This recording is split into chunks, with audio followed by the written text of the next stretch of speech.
1971 সালে যখন বাঙালি যে ধর্মনিরপেক্ষ চেতনার যে প্রতীক পূর্ববঙ্গে, পূর্ব পাকিস্তানে, পাকিস্তানের যে উর্দু সাম্রাজ্যবাদ সেখানে একদম সেটাকে ধ্বংস করে যে বাঙালি চেতনার যখন জাগরণ হচ্ছে এবং বাঙালি চেতনা ধর্মীয় চেতনার ঊর্ধ্বে উঠছে, তখনকার স্লোগান ছিল জয় বাংলা। সেই জয় বাংলা স্লোগানকে ঘৃণা করত, ভয় পেত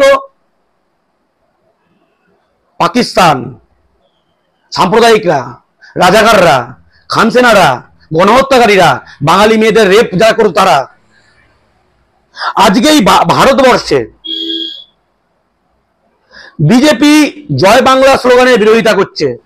ঠিক ওপারে এই সময় যখন আবার বাঙালি চেতনাকে দমিয়ে দিয়ে বলপূর্বক ভাবে হাসিনার পতন ঘটিয়ে আমেরিকা সাহায্য নিয়ে যখন জামাতে ইসলামের উত্থান হচ্ছে এবং গোটা মাজার ভাঙা হচ্ছে, মন্দির ভাঙা হচ্ছে এবং যে হিন্দু মুসলমান যে যৌথ সহাবস্থান তাকে ধ্বংস করে দিয়ে, বিনষ্ট করে দিয়ে যখন আবার পাকিস্তানপন্থী যে শক্তি মাথায় জ্বালা দিচ্ছে, তখন ওখানে জয় বাংলা বলে জেলে ঢোকাচ্ছে। আর এখানে দাঁড়িয়ে একই রকম ভাবে শুভেন্দু অধিকারী জয় বাংলা বললে রোহিঙ্গা বা পাকিস্তানি বলছে। তাহলে কি জামাতে ইসলামী এবং শুভেন্দু অধিকারী মানসিকতা এক?